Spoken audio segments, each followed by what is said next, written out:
Thanks for checking out Scotty's Hobbies. Today I am unboxing or opening this evacuation or fluid evacuator. We got it for doing transmissions, but you could do it for lots of things. We're going to go ahead and open it up, set it up, and then hopefully show you another video of using it on the Toyota behind us. So while you're doing it, make sure you like, subscribe, and share, or while you're watching I should say. Look for links in the description below. Sign up for the Cash App sponsor down below as well, and other sponsors if they're there. Let's get going on this. There will be a link in the description below to purchase this as well. There will be some like it, but this one I think is going to be the best bang for your buck out there. There's cheaper ones and more expensive ones, but look for this one. Link in the description. I need a chair. You do need a chair. Oops.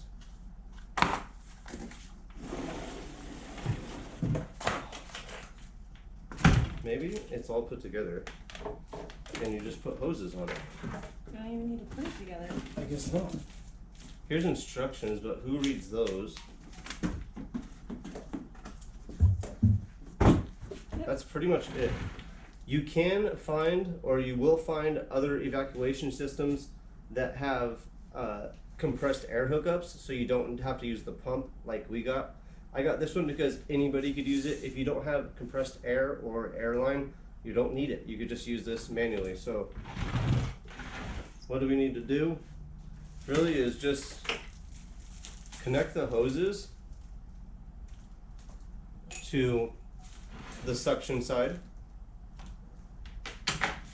We'll look in this just in case. There you go. Oh, like Darth Vader. It is. And here's the plug. So now it'll suck through this here suction. For that you need that 3/8 line to go into it. And then if you need the smaller size to get into like the transmission on this, you use these reducers. They go the 3/8 to the 1/4 inch. I think it's 3/8, it might be wrong, but it looks like 3/8, right? To this here 1/4 inch.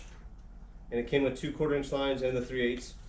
This will go in the transmission, suck out all the fluid. This has got a pretty good fluid capacity, which is 2.3 gallons it says. Most of the fluids that you're going to evacuate using this, the oil systems or the transmission systems, are usually going to be about 5 to 7 quarts. So this will take it just fine.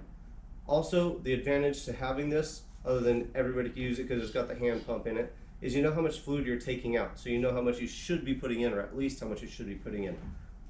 So I opened it up, ready to use it in less than like 3 minutes is how long this video is, it looks like. Look for a link in the description below. Damn near anybody could set it up, it looks like. Look for another video on how to use it or evacuating the transmission. It'll be pretty much the same on most vehicles, but we're going to be doing it on a Highlander. So like, subscribe, and share. Tell everybody about us. Look for links in the description below and check out some of the sponsors. I'll see you in the next hopefully helpful video.